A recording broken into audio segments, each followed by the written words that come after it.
Hello, friends. Welcome to the Restoring the Soul podcast. I'm delighted to be here for another episode. I'm Michael Cusick, and today I am with a man that's become a friend, Drew Boa. Welcome to the program. Thanks, Michael. Drew, you are the author of a new book, Outgrow Porn, Finding Lasting Freedom Without Fighting an Exhausting Battle. And there's the book. And I'm showing the book because the pacifier on the cover is quite provocative. A pacifier is basically an artificial nipple, which has both developmental, attachment, and sexual overtones. And It's also something that a human being is meant to grow out of, right? It's not something that we continue to use. Otherwise, it'll cause dental problems and other kinds of developmental delays. Let me start by saying this, Drew. We met about a year ago, a little less than that, when you came to my delight to be a guest group leader and observer at our Restoring the Soul Men's Intensive Weekend. It was great to get to know you there. One of my favorite things is to have people come to the Men's Weekend and to just see it and to witness it, especially people that are doing work in the kind of work that you're doing. You gave me the honor of writing one of several endorsements for your book, and I was humbled because you took all of the, kind of the Hall of Fame of authors writing about sexual brokenness and overcoming porn, Jay Stringer, Sam Jolman, Andrew Bauman, Dr. Eddie Carpucci, and then you had Jenna Ramiersma, who is an IFS expert with her book Altogether You, and Dr. Barbara Steffens. And I was so glad that you included her to represent that voice for women about betrayal trauma. But I want to start at what will sound self-indulgent, reading my endorsement, because I really want to set this up. I really want to set this up as your book, in my opinion, is the present go-to book for men that want lasting freedom, that really want to get delivered and set free. Surfing for God, which I wrote 13 years ago, my goal was to tell my story and to provide kind of a high-level overview of how to think differently about this. And I've been longing for a book. Jay Stringer did this with Unwanted, but I think you hit the bullseye where there is just a practical, concise, accessible way for men to say, this is possible, and not through white-knuckling. So here's my endorsement. Outgrow Porn is a paradigm-shifting resource that leads men from battling against the beast of porn to the pursuit of growing up into wholeness of heart.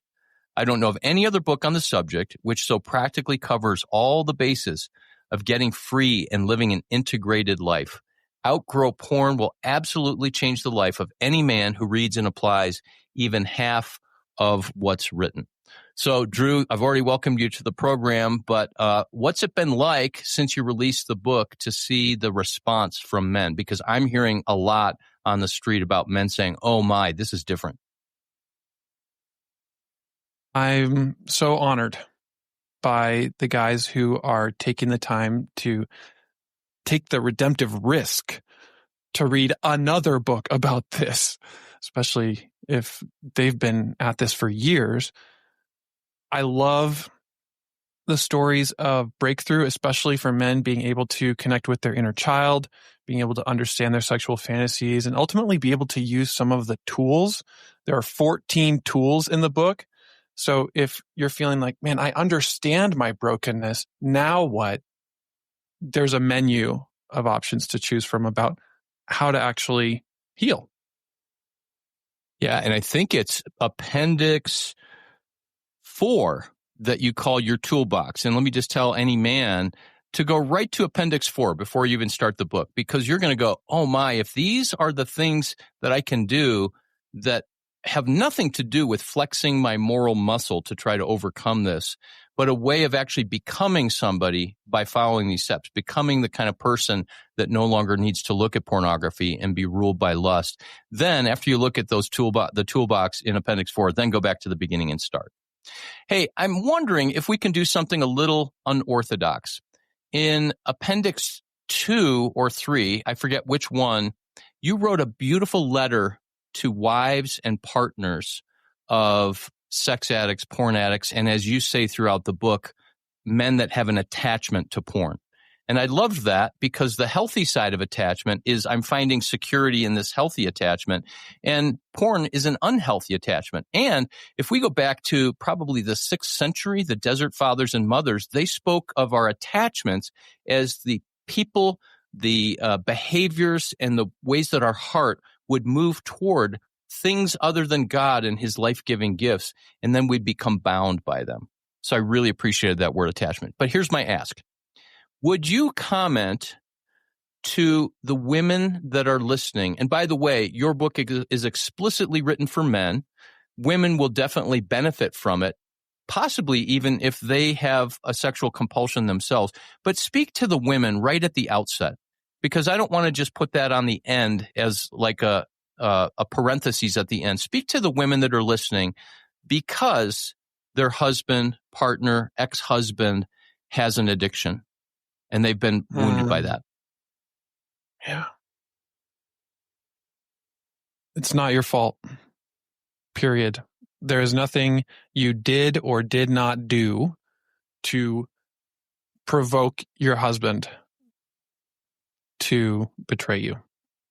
And unfortunately, in the past, there have been voices saying, well, if only you gave him more sex, or if only you were more emotionally supportive, if only. And all of that is shaming. All of that is just re-traumatizing. And so it's not your fault.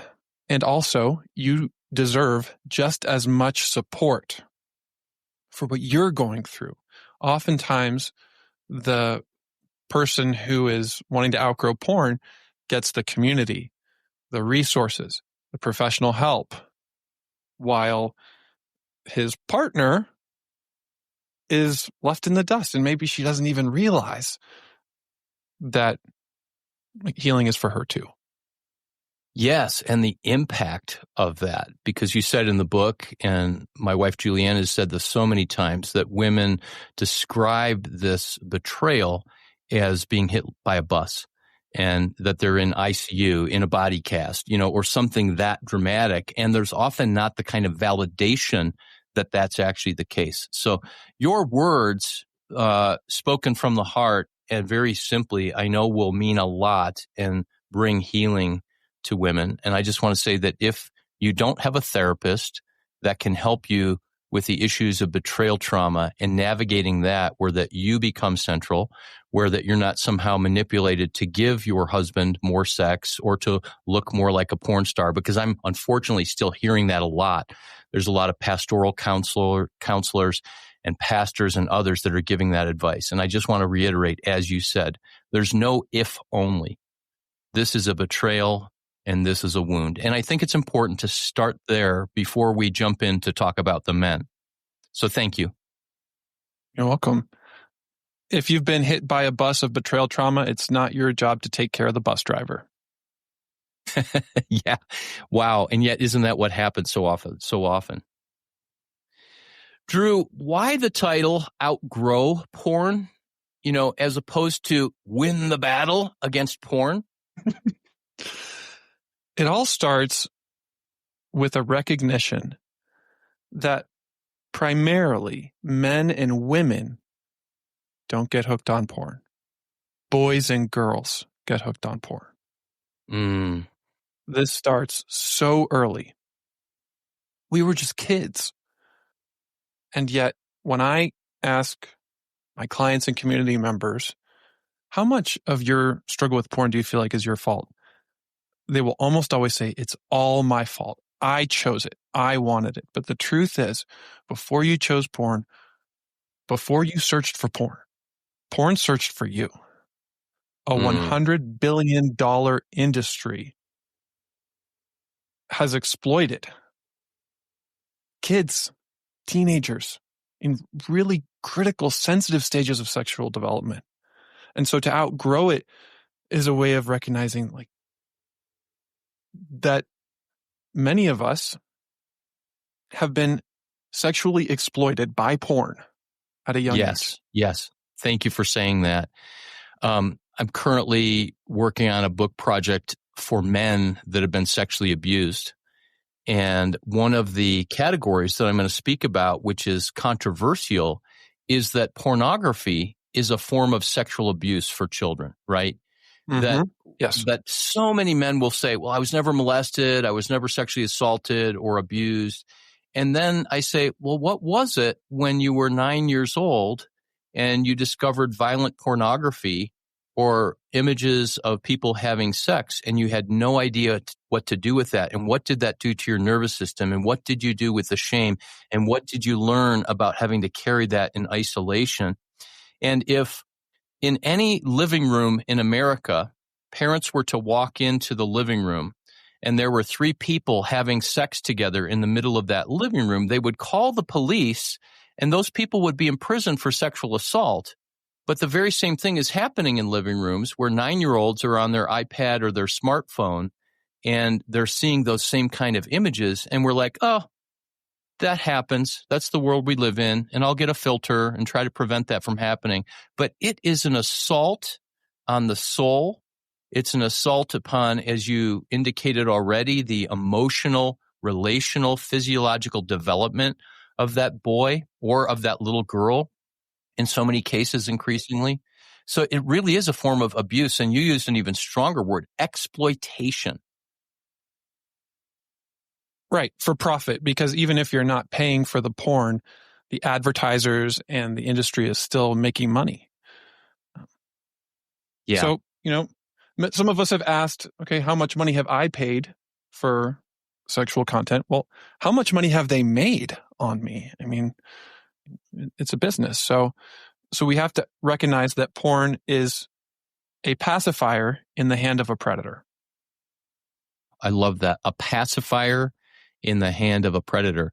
Not unlike how tobacco companies, now that we know all the dangers about tobacco, have shifted into vaping and how it's perfectly legal, although states are pushing back on having vapes for teenagers with cherry, grape, and Coca-Cola flavored things so that it's actually seductive and desirable by teens. Now, I might sound for a moment like the moral police, and I try to avoid that road, right? This is not about how bad something is. This is about the impact and the wounding and, as you said, the exploitation. Before we jump into the content, I really want to take a moment and dig a little bit deeper, and let's kind of go back and forth with our mutual thinking about this. There's something so paradigm shifting about the title of your book, Outgrow porn. I want people to realize at the beginning, because I hope that every person who downloads this buys a copy of your book, and I hope that your book becomes a New York Times bestseller, because this is the cure for the cancer. This is the cure for cancer. And listeners, I'm not being hyperbolic. I'm not trying to flatter this man that lives down I-25 in Colorado Springs from me. I believe this book is the cure for the cancer of pornography addiction. It really, really is. So this paradigm shift is that this is not something that you work your way out of. This is not something where you flex your muscles and try to get more strength and pray for Jesus to strengthen you. And there's a place for saying, help me to resist temptation. We pray that in the Lord's Prayer. But it's not about that one more heave-ho try. This is about something completely different. Yes? Yes. This is about sexual and emotional development that we didn't get or that got hijacked. And when you think about how much healthy, safe, supportive sexual education and guidance many of us received, it is little to none. And then in terms of emotional maturity, learning how to develop emotional intelligence, we didn't get that either when we were growing up. And so for many of us, how did we learn to deal with emotions? What was our sex ed? Porn. So I view this as stunted development, and I see that so strongly in my life with the sexual fetish that I developed. And that was always the focus of my porn searches. If I can be a little bit vulnerable, it was always about girls and women with braces, and that relates directly to what I experienced in middle school. So it was developmental for me. I always thought, oh, what is this? It's so weird. Like, God, would you just take this away? I'm fascinated by it. I'm also disgusted by it.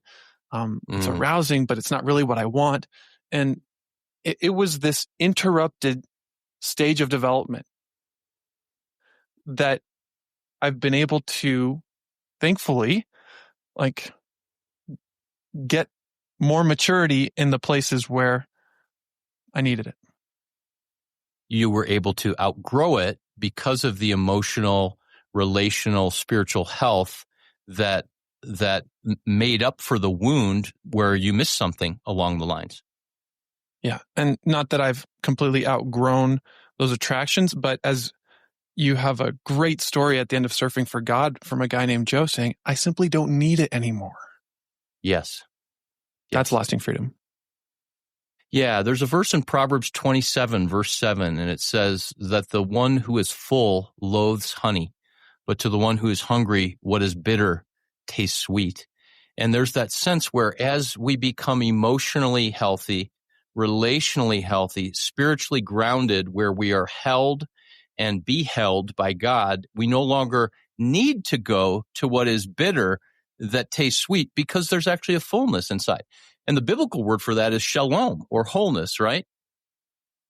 Yeah. Or sacred attachment, you might say. Now you're just flattering me. Well, actually, one of the most important concepts in my book is divine desires. Yes. Taken straight from Surfing for God. That underneath our sexual struggles and underneath the things that we find magical or forbidden, and that if we can get below the surface, we find good, beautiful, God-given desires for acceptance, for connection, to be chosen, pursued. I like the four needs of being seen, safe, soothed, and secure. I have a list of 40 because they're so nuanced, and particular types of porn often symbolize specific desires. Yes, you mentioned that. And thank you, by the way, for sharing about your own fetish as you described it. It's never, even though you might do it regularly, it's never easy to disclose like that, because I know you said, oh, this might sound weird.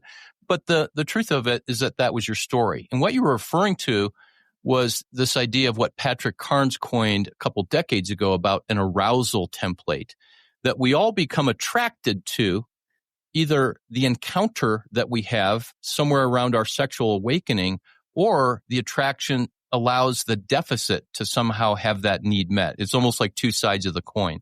And that's an important concept, especially as wives are saying, and we're trying to communicate to them, it's not my fault, period. There was no if only, that this arousal template has nothing to do with you, and it has everything to do with that developmental deficit or that encounter in the midst of the developmental deficit. So you bonded with and you attached to the object of what later became your compulsion. Exactly. So it aroused me, even though it's not what I truly desired. Yes. That's a big distinction. Yes. Because arousal is this automatic reaction, whereas desire is something much deeper. Yeah. Talk about a little bit more about that distinction, specifically on the side of desire. Yeah. So this comes from my friend Doug Carpenter and his book for male survivors of sexual abuse. It's all about this emotional connection, intimacy. It's what my soul craves. Desire is so core to who we are. And ultimately, like, it's a choice for me to desire my wife. Whereas arousal is just something that I don't necessarily choose. It's my body reacting to stimuli. So it's helpful to make this distinction, because I can say, well, even if my wife doesn't arouse me every single day, I still desire her.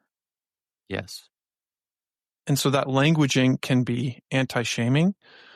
And ultimately, I think desire gives us a path out of the battle, because instead of just continually trying to avoid what's bad, my focus is now on receiving what's good. Yes. Finding what I Yeah. desire with God, others, and even within myself. Right. So, for example, even if for whatever reason, because my addiction has wired my brain to something or someone that's not my wife, at any given moment, the erotic impulse, that trigger for the object of our behavior, we may not be able to feel the deeper desire, which might be for, among your 40 words, for connection, that's there. And we have to be able to drop down into that. But it then becomes about, I'm going to move toward connection. And as you said, begin to receive what I need to be able to create connection or to receive connection. Because most addicts are really bad at receiving, right? The only thing they can receive and to be in a vulnerable state is actually the object of their addiction. And it's a counterfeit kind of vulnerability, actually. It's vulnerable in the sense that it doesn't require the risk of being known and the risk of real intimacy. Yeah, it's true. So talk for a minute, and there's a lot of conversation around this. When Surfing for God came out, there was, far less understanding and conversation about the brain and the brain on porn. But recently I talked to a man who went to his pastor, and his pastor just said, get accountability and just make up your mind that you're not going to do this anymore. I mean, the pastor literally said something like, it's do or die time. You're going to lose your marriage, right? How does that strike you, and why is that shaming or unhelpful? Yeah, it's motivating through fear, shame, and loss, which I describe as the three great sexualizers. They actually increase our compulsivity and stress, the need to soothe. And sadly, this is all too common in porn recovery groups. The group either becomes really stressful because it's so focused on behavior, or it becomes stagnant because we have a casual approach to our behavior. What we really need, and what that pastor neglected, was what you've described as the cardiologist instead of the cop. Yes. Yes.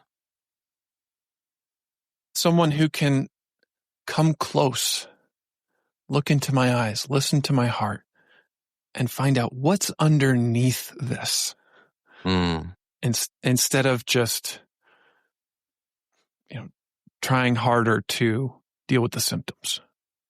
Yeah. What's underneath this? What's going on in the heart? And your answer, and what I believe, is that there is a kind of brokenness from developmental moments that needed to happen and didn't, where the porn industry exploited the little boy or the little girl, and that became the solution to that momentary aloneness, pain, need for soothing.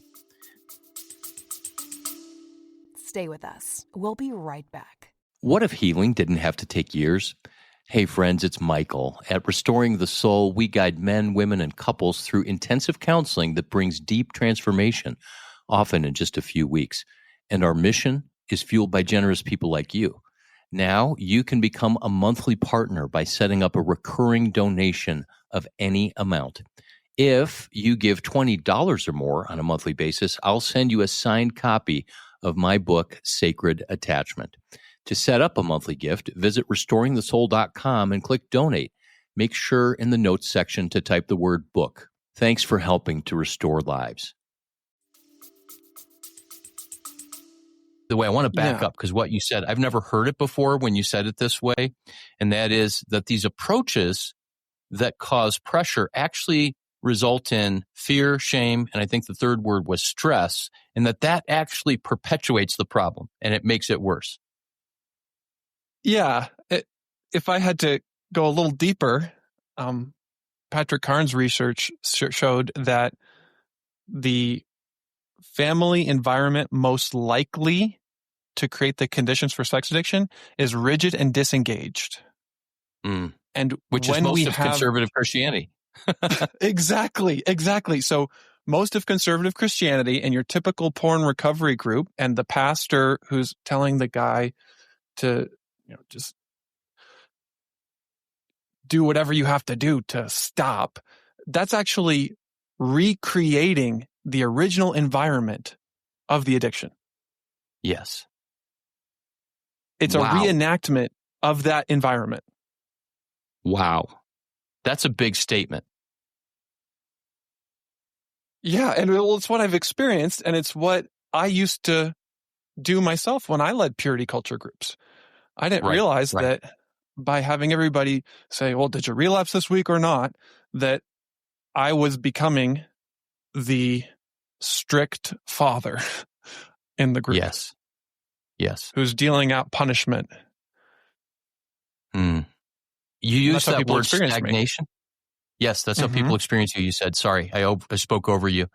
You used the word stagnation, and I want to come back to that because so many groups, and I won't name particular groups, and I don't want to be blaming, but there are certain groups and programs, and many of them have sprung up with good intent, where there's not really a sense that you can be free, where you can have lasting freedom. There's a sense where we're going to meet in this group and try to hold each other accountable and maybe give one another insight and possibly some really good, safe relationship, but that people can be in those groups for years and never really experience lasting freedom. So I just want to say, with your book and with the material that's in your book and husband material, your ministry, I want to say it again. If there's a man listening and you have struggled for years or decades, which is so often the case as I work with men, lasting freedom, real freedom where you don't need this anymore in your life is possible. And I want to say to women that are listening, whether you are an ex-wife and partner, whether you are presently married and not sure if there's hope that real change is possible, real change, lasting freedom is possible. And Drew Boa's book, Outgrow Porn, is a very, very trustworthy, powerful, immensely practical resource toward that end. Get a copy today. All right, that's not the end of the podcast. I feel like I'm wrapping up, but there's more that I want to ask about. So do you have more time? Yes. Okay. Shame. We need to talk about shame. We've alluded to it. Condemnation. And I believe that until shame is dismantled, or until a man, through compassion and kindness of other men and God, that until shame is dismantled, that there's not going to be lasting freedom. And shame seems to be far more pernicious and more of a stronghold than porn itself. So talk about shame and how men begin to get free of the shame. In so many cases, it starts with silence. It starts with growing up in a home, a church, a school where no one's talking about sex. No one's talking about porn. No one's being vulnerable and real and honest about this. And in that silence, secrecy, shame naturally begins to get infected. I mean, I'm curious to hear if you might have a different opinion on this, but I don't think shame is necessarily a problem as a normal human emotion if it becomes pro-social shame that I share with somebody else or that I actually process. It really becomes an issue when it's hidden in the dark, and there it will fester, and it will grow like a cancer. Yes. And eventually become self-contempt, self-condemnation, total isolation, decades of secrecy. I mean, the shame is what often takes us to porn, and it's also what we feel right afterward. Exactly. So it's the core of that cycle. And one of the most powerful ways to interrupt that cycle is to be absolutely radically honest about the things that I've never told anyone before that I don't like about myself. It opens up the space for us to be known and loved. That's what I saw at the Restoring Soul retreat over and over. Yeah. So, we have to deal with shame. It takes a lot of safety for that to happen, right? Because men are so terrified, not just as an emotion, but in their body, where their hearts are racing and they're heavily guarded and defended. And I know in my sex addiction story, I made an inner vow. I will never tell anyone that last 7%. I'm not sure what percentage I actually said, but that last little percent. And let me just come back to you post to get my opinion. I would agree with you that in and of itself, shame is not a harmful emotion unless we ignore it, suppress it, and hide from it. Quoting my friend Kurt Thompson, he said that shame always creates distance, even momentarily. It's this, I have to flee, I have to close my eyes, I have to go inward from the exposure that is there in other people. But when we press into the shame and say, I will not just be radically honest, and I agree 1,000% with that, but actually let myself be known. Because I remember there were things where I finally became radically honest, but there was still this resistance to, I won't let you actually know me. I would never, for example, choose to let you look in my eyes. I'll tell you these facts as my head is hanging down, and that's a huge start. That's 25 miles of the marathon. But that last mile is to actually receive the gaze, the love, that beholding, another man at your conferences who looks you in the face and in the eye and says, thank you, and I'm not going anywhere. Yes. And this might be a helpful place to talk about the difference between transparency and vulnerability. Yeah, please. So if I go to the zoo and I'm looking in at the lion exhibit through a thick pane of glass, I can see the lion can see me. There's transparency, but there's not vulnerability. Vulnerability is when we take away the glass. Because the word vulnus has the meaning of wound. In Latin, Yes. vulnus is wound. So to be vulnerable is to be woundable so that we can be healable. Yes. The kind of wound that a surgeon brings when you're having an operation, whether that's having a spot removed from my face from minor skin cancer to having my gallbladder taken out or something like that. Even with anesthesia, there's going to be pain before, during, and after, right? And so I'm so glad you brought that up, because I actually talked at Kurt's conference last weekend in DC.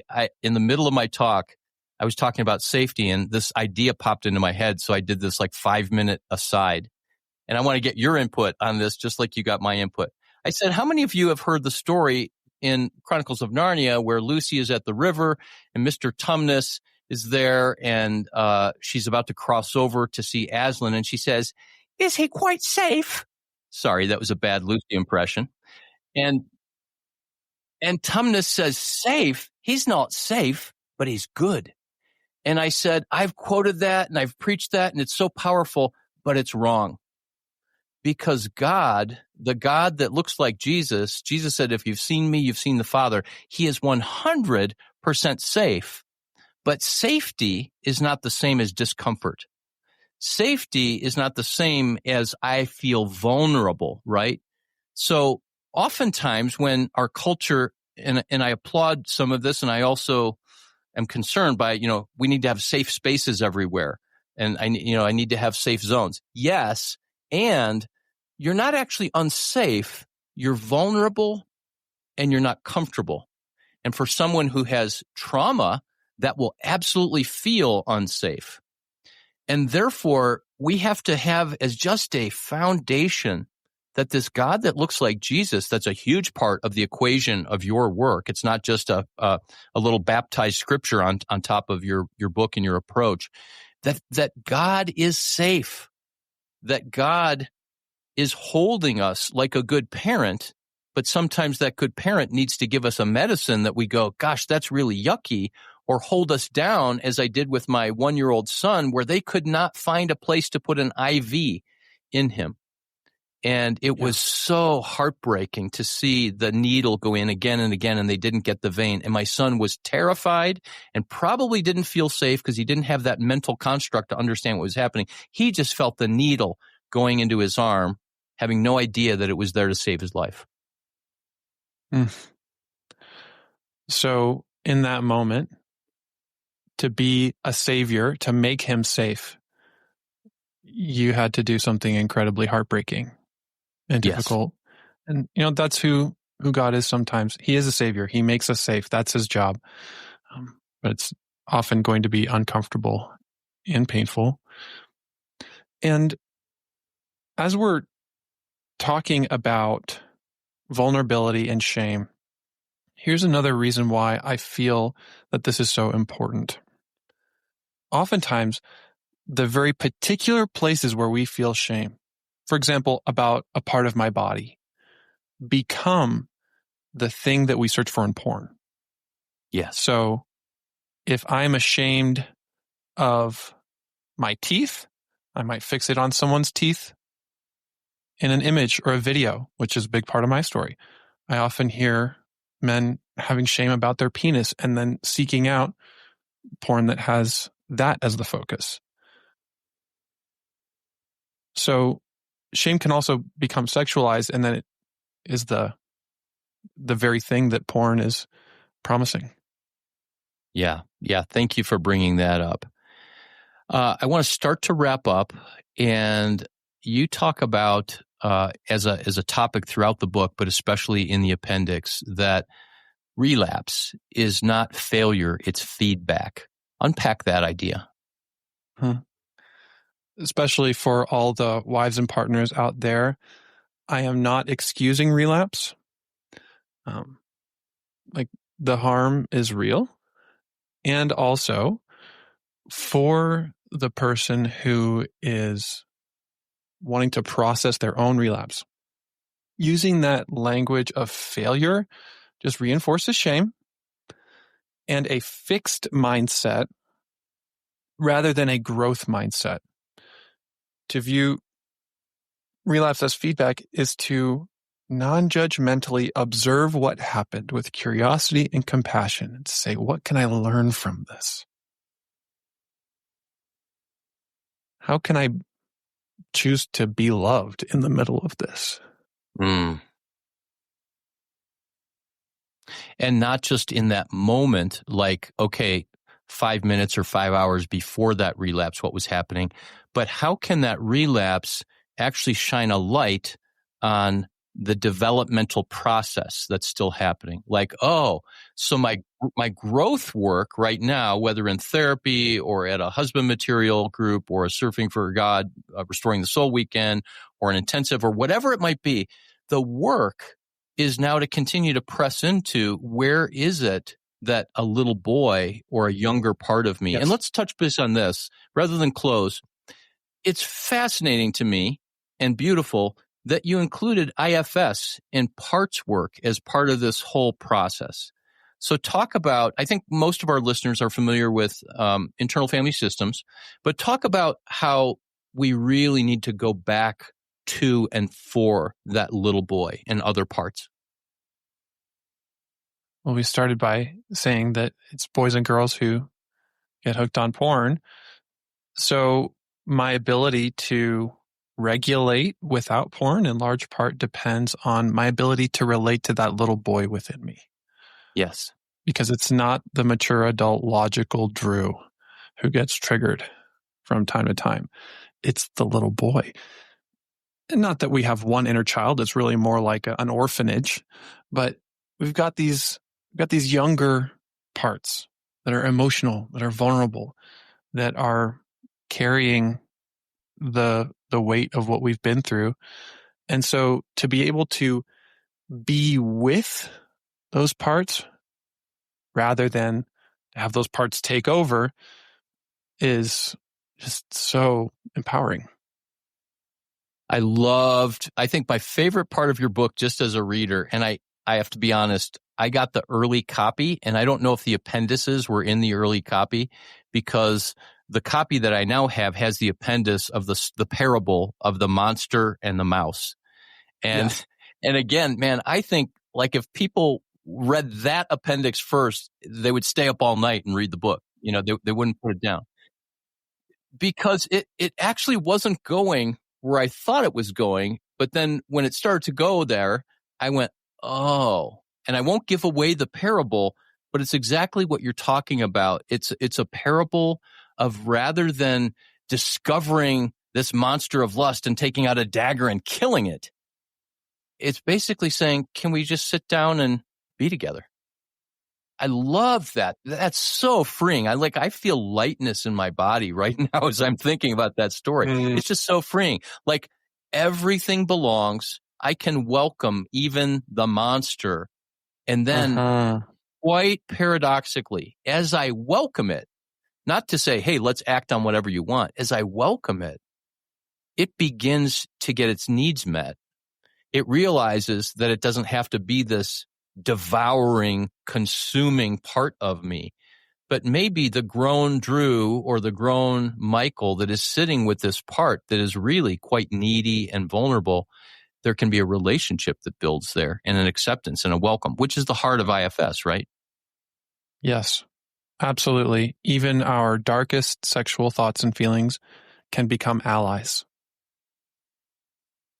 Yeah.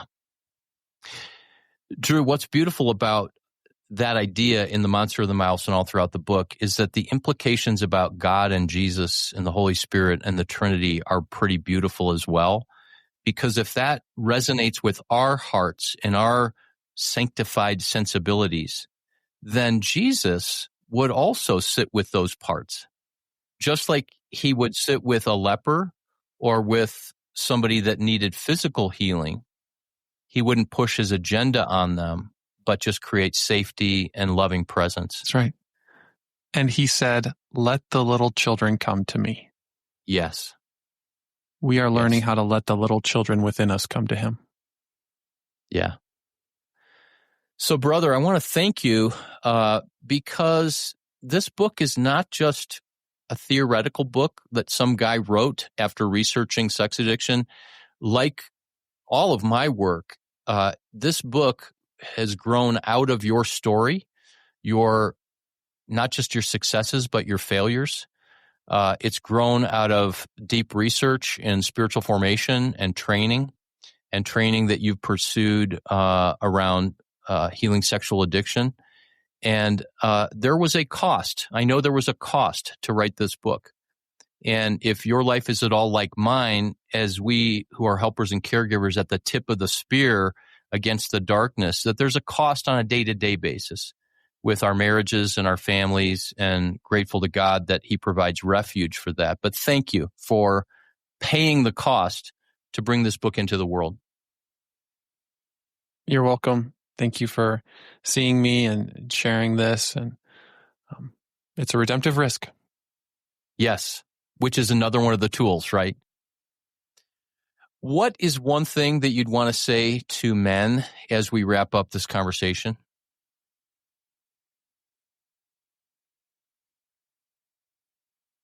You may feel like you've tried everything.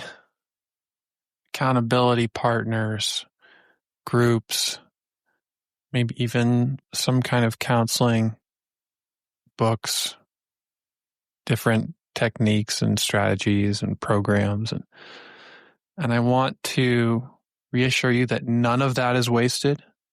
It all matters. And maybe, just maybe, there's more. Maybe there's more healing than you've known yet. Maybe there's more freedom than you thought was possible. And it is incredibly brave and vulnerable to open yourself up to the possibility of a different approach, of something new in this area of pain and heartache. So thank you for listening to this episode. Drew Boa, thank you for sharing your heart and your wisdom and your expertise. Your new book is Outgrow Porn, Find Lasting Freedom Without Fighting an Exhausting Battle. This has been a gift to me and to so many. Bless you. Thanks, Michael. So we've wrapped up another episode of Restoring the Soul. We want you to know that Restoring the Soul is so much more than a podcast. In fact, the heart of what we have done for nearly 20 years is intensive counseling. When you can't wait months or years to get out of the rut you're in, our intensive counseling programs in Colorado allow you to experience deep change in half-day blocks over 2 weeks. To learn more, visit restoringthesoul.com. That's restoringthesoul.com.